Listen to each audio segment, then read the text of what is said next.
আজি আমি এটা নতুন অধ্যায় আৰম্ভ কৰিবলৈ লৈছোঁ। সেইটো হৈছে দ্বিতীয় বিশ্বৰ ভাঙোন আৰু ডি মেৰুৰ পৰিসমাপ্তি বা ডি ৰাষ্ট্ৰবাদৰ অৱসান, দ্য এণ্ড অফ বাইপোলাৰিটি। তোমালোকে জানা যে বাইপোলাৰ বুলি ক'লে আমাৰ দ্বিতীয় শীতল যুদ্ধৰ সময়ছোৱাত কি হৈছিলে, দ্বিতীয় বিশ্বযুদ্ধৰ পিছত বিশ্বখন দুটা মেৰুত বিভক্ত হৈছিল। এটা মেৰুত আছিল USA আৰু এটা মেৰুত USSR। এতিয়া এণ্ড অফ বাইপোলাৰিটি মানে ইয়াৰ কোনোবা এটা মেৰুৰ তাৰমানে অৱসান হৈছে, আৰু কোনটো মেৰুৰ সেইটো আমি পঢ়িম। সেইটো হৈছে ছ'ভিয়েট ইউনিয়নৰ মানে USSRৰ অৱসান বা কেনেকৈ ভাঙোন হৈছিলে, সেইটো আমি এইটো অধ্যায়ত পঢ়িব লাগিব। এতিয়া USSR বা union of Soviet Socialist Republic, USSRৰ জন্ম কেতিয়া হৈছিল? 1917 চনৰ ৰাছিয়াৰ সমাজবাদী বিপ্লৱৰ পিছত এই USSR বা ছ'ভিয়েট ইউনিয়নৰ জন্ম হৈছিল। ছ'ভিয়েট ইউনিয়নৰ মূল কথা কি? মানে ৰাছিয়ান যিটো বিদ্ৰোহ হৈছিলে, সেই বিদ্ৰোহৰ বিপ্লৱটো আছিলে সমাজবাদী বিপ্লৱ, যাৰ ওপৰত ভিত্তি কৰি ছ'ভিয়েট ইউনিয়নৰ জন্ম হৈছিল। গতিকে ছ'ভিয়েট ইউনিয়ন বা USSRৰ মূল নীতিবিলাক কি কি আছিল? সমতাৰ ভিত্তিত সমাজবাদ, মানে তেওঁলোকে সমাজবাদী অৰ্থনীতি বিশ্বাস কৰে। আমি আগৰ অধ্যায়ত আলোচনা কৰি আহিছোঁ, সমাজবাদ মানে ৰাষ্ট্ৰই সকলো নিয়ন্ত্ৰণ কৰে এনেকুৱা, আৰু সমতাৰ ভিত্তিত সকলো মানুহ তাত সমান, এই কথাটো USSRৰ এটা মূল নীতি। দ্বিতীয়টো হৈছে পৰিকল্পিত আৰু ৰাষ্ট্ৰৰ দ্বাৰা নিয়ন্ত্ৰিত অৰ্থনীতি। যিবিলাক দেশে যিবিলাক অৰ্থনীতি প্ৰস্তুত কৰিব বা দেশৰ টকা পইচা সংক্ৰান্তীয় যিবিলাক বিষয়, সেইবিলাক সকলো ৰাষ্ট্ৰই প্ৰথমতে পৰিকল্পিতভাৱেহে সেইবোৰ ব্যয় কৰিব বা পৰিকল্পিত আঁচনিৰ দ্বাৰাহে অৰ্থনীতি ক্ষেত্ৰত ৰাষ্ট্ৰই আগবাঢ়িব। আৰু ৰাষ্ট্ৰৰ দ্বাৰা নিয়ন্ত্ৰিত দেশৰ সমস্ত অৰ্থনীতিটো ৰাষ্ট্ৰই নিয়ন্ত্ৰণ কৰে। ইয়াত ব্যক্তিগত কোনো মানে লাভালাভ বা পুঁজিবাদৰ যিটো মানে কথা, যে ব্যক্তিগতভাৱে যোনে বেছিকৈ তাত বিনিয়োগ কৰিব সি বেছি লাভৱান হ'ব, তেনেকুৱা কথা ইয়াত নাথাকে। ৰাষ্ট্ৰই সকলো ঠিক কৰি দিব, ক'ত কেনেকৈ বিনিয়োগ হ'ব বা ক'ত কিদৰে উৎপাদিত সামগ্ৰীৰ বিতৰণ হ'ব, গোটেই অৰ্থনীতি মানে ব্যৱস্থাটো ৰাষ্ট্ৰই নিয়ন্ত্ৰণ কৰিব। আৰু তৃতীয় যিটো মানে আটাইতকৈ ইম্পৰ্টেণ্ট দৰকাৰী হয়, সেইটো হৈছে একদলীয় ৰাজনৈতিক ব্যৱস্থা। ছ'ভিয়েট ইউনিয়নত এটাই মাত্ৰ ৰাজনৈতিক দল আছিলে, সেইটো হৈছে সাম্যবাদী দল। আমাৰ যেনেকৈ কংগ্ৰেছ, BJP, তেনেকৈ সেই দলটো আছিলে সাম্যবাদী দল, কমিউনিষ্ট দল। আৰু এই সাম্যবাদী দলৰ বাহিৰে আন দলত কোনো স্বীকৃতি ছ'ভিয়েট ইউনিয়নত নাছিল, মানে আন দল নাছিল, অকল এটাই দল। সেইটো দলেই মানে চৰকাৰ গঠন কৰে, আৰু সেই দলটো হৈছে সাম্যবাদী দল। এইকেইটা হৈছে USSRৰ মূল নীতি। এতিয়া USSRৰ ভিতৰত কোনবোৰ দেশে যোগদান কৰিছিল দ্বিতীয় বিশ্বযুদ্ধৰ পিছত? পূব ইউৰোপৰ যিবিলাক দেশক USSRে ফেচিষ্টৰ কবলৰ পৰা মুক্ত কৰিছিল। এতিয়া ফেচিষ্ট মানে কি? ফেচিষ্ট হৈছে, তোমালোকে শুনিছা চাগে, ফেচিজিম। ইটালীৰ যিটো নেশ্যনেল ফেচিষ্ট পাৰ্টি এটাই আছিলে, তাৰ নেতা বেনিটো মুছলিনী, তেওঁৰ এটা ফেচিজিম এটা আদৰ্শ বা মতবাদ।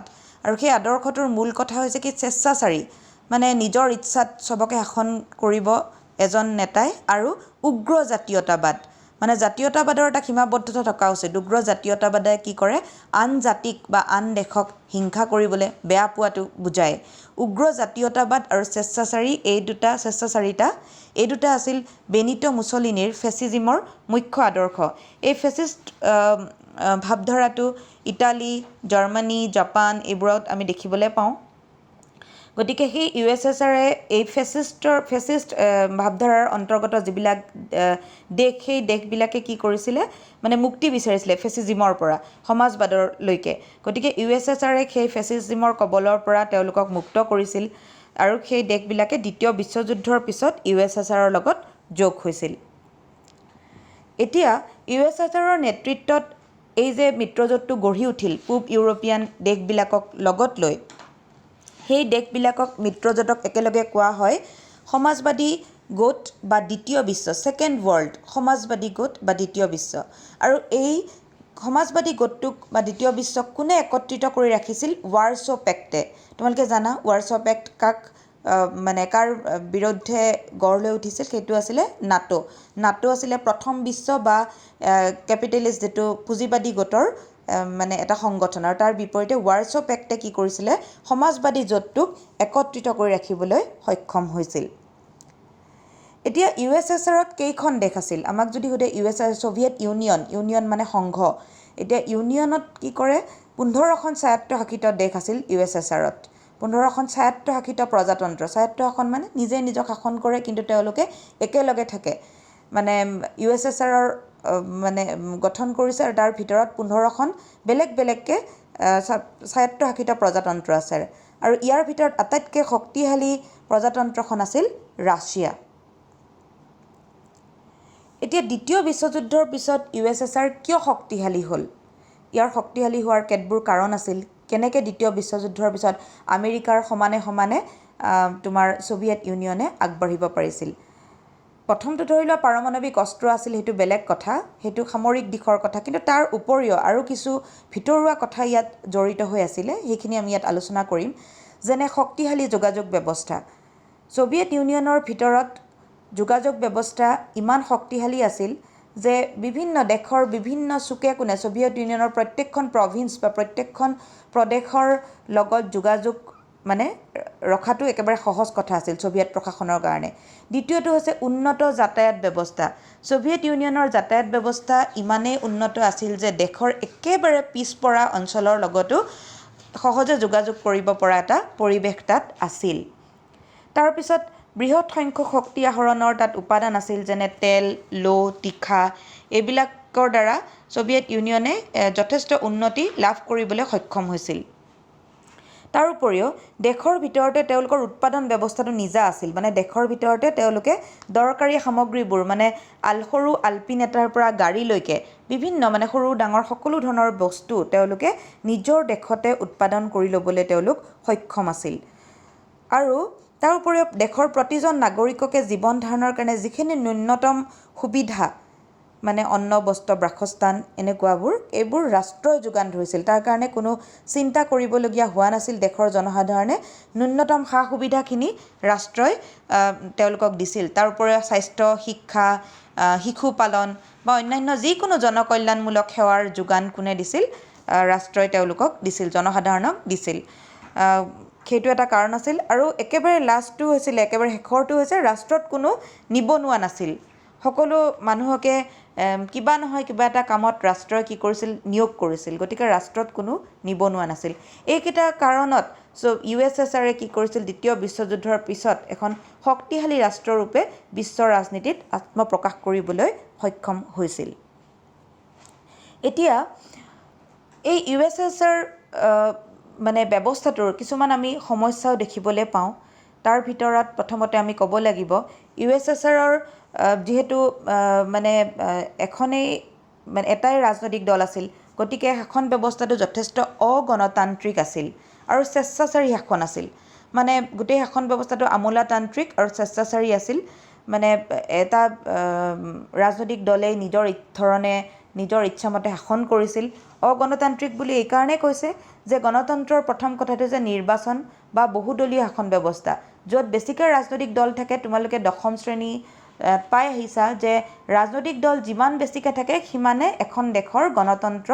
শক্তিশালী হয় কিন্তু ইয়াত যিহেতু মানুহৰ হাতত কোনো চইচ নাই মানে কোনো অপশ্যন নাই যে বেলেগ এটা ৰাজনৈতিক দলত তেওঁলোকে ভোটদান কৰিব কি হ'ব এটাই দল সাম্যবাদী দল সেইটোৱে শাসন কৰিব গতিকে এটা চূড়ান্ত অগণতান্ত্ৰিক ব্যৱস্থা আমাৰ ইয়াত কি হয় আমি কোনোবা এটা ৰাজনৈতিক দলক যদি বেয়া পাওঁ তেতিয়া কি হয় আমি পিছৰটো নিৰ্বাচনত কি কৰিব পাৰোঁ সেইটো দলক ভোট নিদিব পাৰোঁ বেলেগ এটা ৰাজনৈতিক দলক কি কৰিব পাৰোঁ শাসনৰ মজিয়ালৈ আনিব পাৰোঁ কিন্তু তেনে উপায় USSRত নাছিল দ্বিতীয়টো হৈছে জনসাধাৰণৰ কোনো বাক স্বাধীনতা নাছিল বাক স্বাধীনতা মানে হৈছে কথা কোৱাৰ স্বাধীনতা জনসাধাৰণে তাৰমানে চৰকাৰৰ বিৰুদ্ধে কোনো কথাত মাত মাতিব নোৱাৰিছিল চৰকাৰে যি কয় মানে ৰাজনৈতিক দলটোৱে যি কয় সাম্যবাদী দলে সেইটোৱে জনসাধাৰণে মানি চলিব লাগিছিল তৃতীয় এটা সমস্যা আছিলে যে জনসাধাৰণৰ প্ৰতি দায়বদ্ধতা নথকা একদলীয় শাসন ব্যৱস্থা এইটো আমি আলোচনা কৰিলোৱেই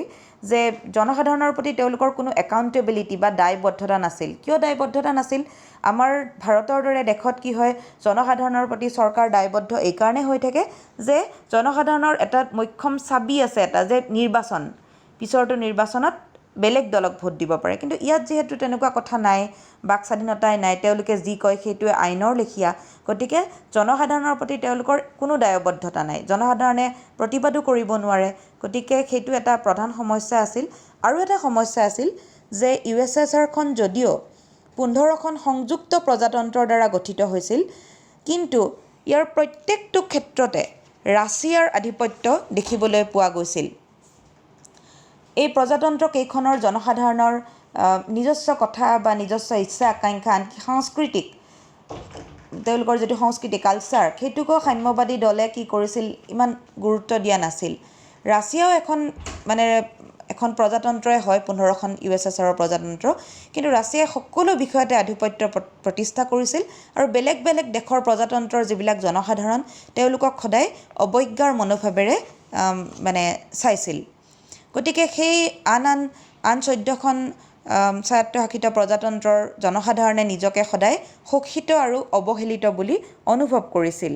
তাৰোপৰি আৰু এটা গুৰুত্বপূৰ্ণ কথা যে যদিও ৰাছিয়াত পিনটোৰ পৰা একেবাৰে গাড়ীখনলৈকে বিভিন্ন বস্তু নিজৰ দেশত তেওঁলোকে উৎপাদন কৰিছিল, কিন্তু সেইবোৰৰ মান অতি নিম্নগামী আছিল। কাৰণ পশ্চিমীয়া দেশৰ তুলনাত তেওঁলোকৰ কাৰিকৰী কৌশল তেওঁলোকে যিহেতু নিজৰে কাৰিকৰী কৌশল ব্যৱহাৰ কৰিছিল, আন দেশৰ পৰা তেওঁলোকে কোনো সহায় নলৈছিল, সেই কাৰিকৰী কৌশল কিন্তু সিমান উন্নত নাছিল। গতিকে যিবিলাক বস্তু তাত উৎপাদিত হৈছিলে, উৎপাদন কৰা বস্তুবিলাকৰ যিটো গুণগত মানদণ্ড সেইটো একেবাৰে তলৰ লেভেলৰ আছিলে, ইমান ভাল নাছিলে। তাৰোপৰি কি 1979 চনত 1979ত কি হৈছিলে যে ছোভিয়েট ইউনিয়নে আফগানিস্তানত অনাধিকাৰ প্ৰৱেশ কৰিছিল আৰু ইয়াৰ এই বিষয়টোৰ লগত জড়িত হৈ কি কৰিছিল যে গোটেই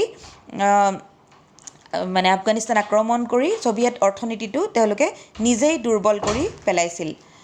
গতিকে লাহে লাহে কি হ'ল, ছোভিয়েট ইউনিয়নৰ যিটো উৎপাদন ব্যৱস্থা পিছপৰা, জনসাধাৰণ অসন্তুষ্ট, গতিকে লাহে লাহে ছোভিয়েট অৰ্থনীতি একেবাৰে দুৰ্বল হৈ আহিল আৰু 1970 পিছৰ ফালে ছোভিয়েট ইউনিয়নৰ অৰ্থনৈতিক অৱস্থা একেবাৰে বেয়া হৈ আহিবলৈ ধৰিলে।